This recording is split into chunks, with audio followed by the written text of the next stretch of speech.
Okay, I checked the code and it says it's the right front speed sensor. So what I'm going to do here is take this 5mm Allen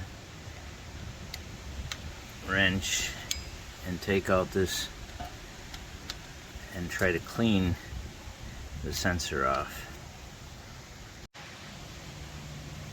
Okay, I just lightly put some vice grip tension on there so I can pull this out. Okay, I got it pulled out. I'm just gonna clean that off with some brake clean. Let's see if that fixes it. Okay, there you have it. It cleared the problem.